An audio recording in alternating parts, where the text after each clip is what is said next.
Hello, this is Jamie Mitchell, and we are back with another episode of the Libertarian Uncensored podcast, going over all the posts on the Libertarian Uncensored subreddit. Let's get right into it. So first we have some people here told me if Trump won this race, there wouldn't be an election in 2028. Now accepting bets as to whether or not there is one from Immortal Sauce, and that's a self-post that they made. And they said, I'll bet you thousands that there will be a regular election again in 4 years. Take me up on it if you actually believe we won't have one. I didn't vote for Trump, but this claim is just ridiculous. And I agree with that.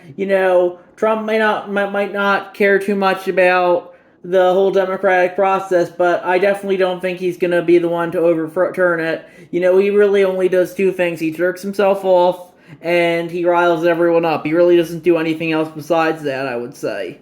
And that's my thoughts on that issue. Then next we have it's almost as if they don't want credit from, that's a crosswords from the Leopards Ate My Face subreddit by Ragnar OKXG. And yeah, it looks like that's since been deleted. But yeah, I think it was about how the progressives weren't very appealing to the Democrats, by campaigning around with the Cheney's and all that. And yeah, that just goes to show you how, the Democratic Party was being a rock and a hard place. They could either risk pissing off all the progressives or pissing off all the centrists that would vote for them. And in the end, I think, Kamala was such a weak and uninspiring candidate that she pretty much lost a lot of members of both groups. And that's my thoughts on that issue.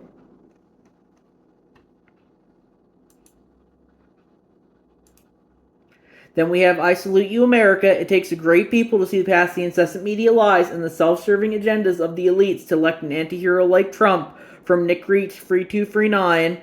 And yeah, I personally don't really care for Trump. The fact that the media was against him, that doesn't necessarily mean he's good. Maybe the lesser of two evils, but the lesser of two evils is still an evil, and that's important to remember as well.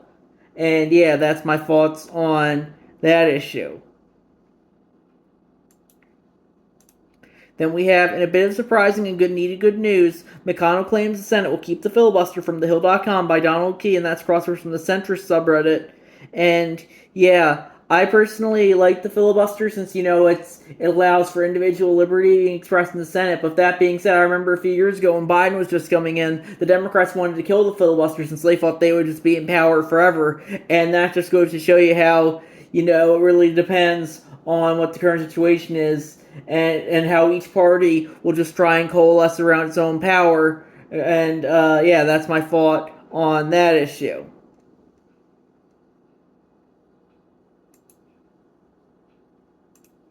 Then we have Jon Stewart sends furious message to pollsters about U.S. election results, from the Independent.com by Ragnar OKXG, and that's a cross post from the Anything Goes News subreddit.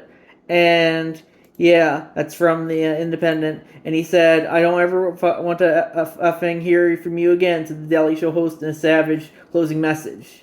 And yeah, I think that is the polls were definitely kind of off. They said the race was tied and Trump won, and pretty much won a virtual landslide by modern standards. And that is just going to show you how you can't always trust the numbers. And yeah, people like Jon Stewart, I would say, I don't even think he should. I don't even think he should even have really a show anymore. I think it's basically irrelevant by now, since of stream of all the political conversations mostly on social media these days. And if you still care about what Jon Stewart has to say, frankly, you're stuck in 2006. I would say, that back then, he was much more popular than he is now, and bet bigger in controlling the narrative. But regardless, I definitely do think the polls are just pretty much used as propaganda and nothing else at this point. And that's my thoughts on that issue.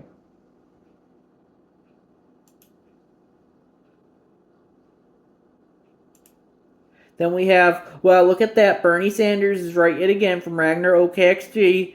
and that's across post from the work form subreddit. It's a tweet from Bernie Sanders. It should come as no great surprise that a Democratic Party which has abandoned working class people would find that the working class has abandoned them. While the Democratic leadership defends the status quo, the American people are angry and want change, and they're right. And I would agree with that. I definitely think that, both parties were trying to be populist, and the Republican Party became populist for Trump, and Bernie was trying to be the Democratic populist nominee in 2016 and 2020, and they railroaded him both times. And they railroaded him in 2024. They didn't even let him try to be the nominee. And that just goes to show you how, people want populist rhetoric. They don't want identity politics or all the woke stuff. And that just goes to show you how, they had great messaging with Bernie in 2016 and 2020, but they didn't want to go with it. They rather just want the corporatists to control their party to say pretty much nothing other than Orange Man bad, identity politics good. And that's my thoughts on that issue.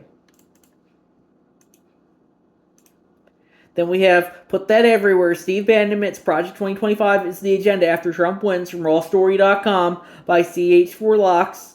And yeah, I personally don't care for Project 2025, but I think Bannon's pretty much just trolling here. I don't think it's ever any realistic chance of it actually happening. Maybe a page or two of it, but probably not more than that. And yeah, I think Matt Walsh had a similar tweet on that recently about how Project 2025 was the agenda, but I think that was just trolling as well. And that's my fault and that issue.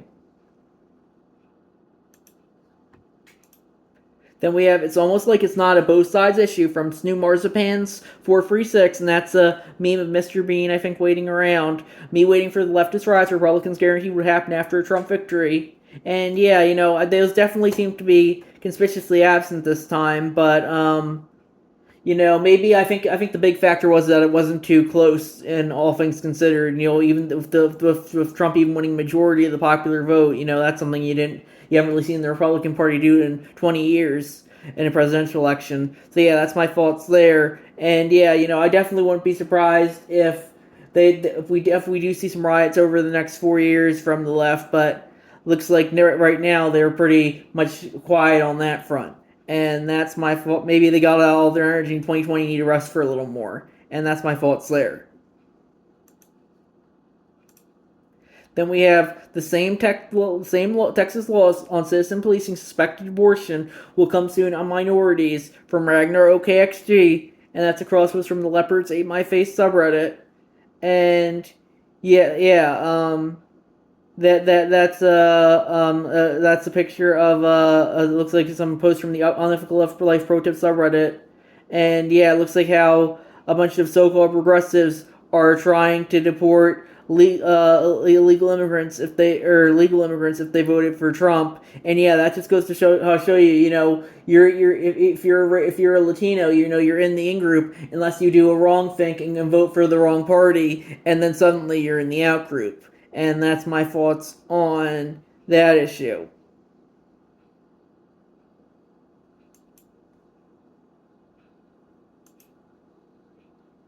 Then we have, for Trump and Republicans in Congress, everything is in play on tax cuts. Outlook is to add $10 trillion to federal debt, from the Washington Post by Tom Furchan.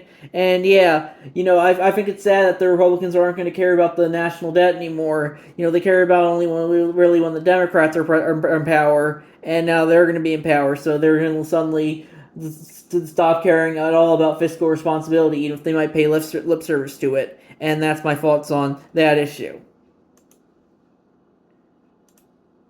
Then we have What Attracts You to Libertarianism and How Do You Think the Party Can Succeed in the U.S.? But from Creeper321448. And yeah, I don't know if the party can succeed in the U.S., but I do think libertarian ideas are slowly but surely succeed in the U.S., like legal marijuana and the right to do what you want to. And yeah, that's my faults there. I personally don't think the party is on track to really win any elections anytime soon, or any big elections, that is. But I do think it's interesting how the current party is trying to play kingmaker to Trump and trying to influence and see if he passes any libertarian policy. I'm personally kind of doubtful on that, but I guess we'll have to wait and see what happens on that front. Then we have mass deportations do not equal libertarian from NBCNews.com from Tukeen. And they said this orange felon is now actually going to deport thousands of people whose only crime is pursuing the American dream. And yeah, I personally don't care for the government deporting people. I'm personally for the right to free travel. But with that being said, it is called illegal immigration for a reason. And if the government wants to enforce something like legal immigration standards, that's their justification. And yeah, that's my thoughts on that issue. The government's going to justify enforcing whatever it wants to, and sometimes there's nothing you can do about it.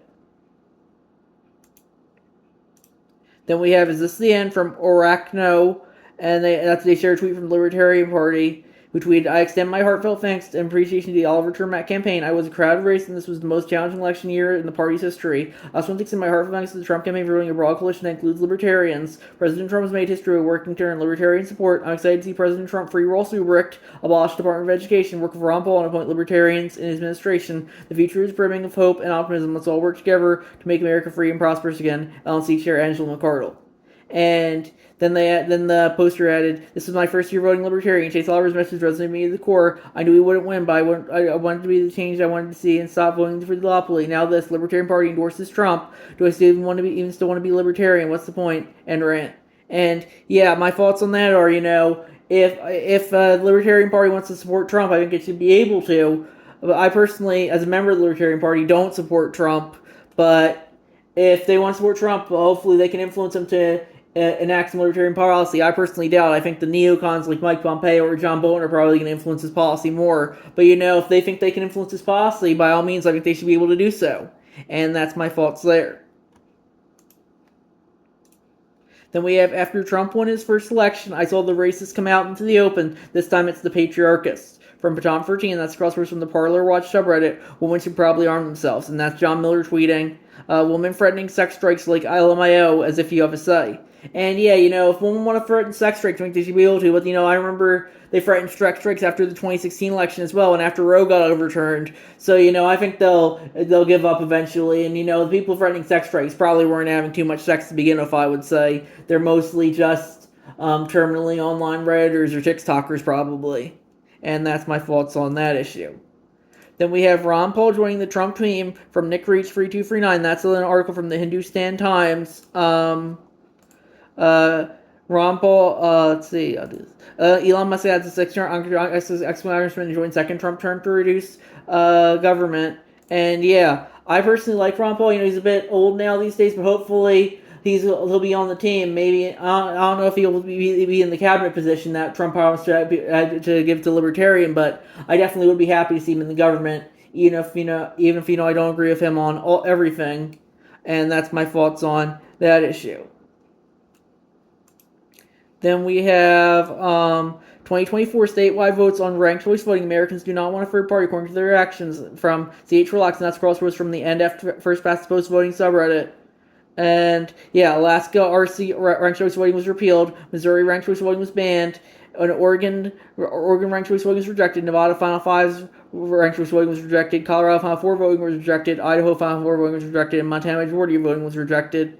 And yeah, I think, if I personally think it was a bad night for ranked choice voting. I think that's kind of sad for libertarians. A bad night for legal marijuana as well, and that's kind of sad for libertarians as well. But I definitely do think the country is headed in a more libertarian direction, even if it definitely wasn't the best night for some libertarian positions. And that's my thoughts on that issue. And I have another post I want to share. I have posted this to the subreddit, but I wouldn't. But I can't post there currently since I'm banned, but I said, I posted this to the Libertarian Party USA subreddit and LPS subreddits. Since Trump won a majority of the popular votes, as good as time as any to convince your left-leaning friends that democracy is simply tyranny of the majority, and that's a post I made to the End Democracy subreddit. And I said maybe you could sell them on national divorce as well. And yeah, ultimately I think the big problem is we have forced collectivism rather than voluntary collectivism. I do think, the state can do some good things sometimes, but I think if people regardless of the legal system or governmental system in question are going to justify what they justify, and that's why I definitely think we should get rid of forced collectivism and the presidency and government as a whole and just make it entirely voluntary. And that's my thoughts there. And yeah, I think I'm gonna wrap it up there. I'll see you guys in the next episode. Bye.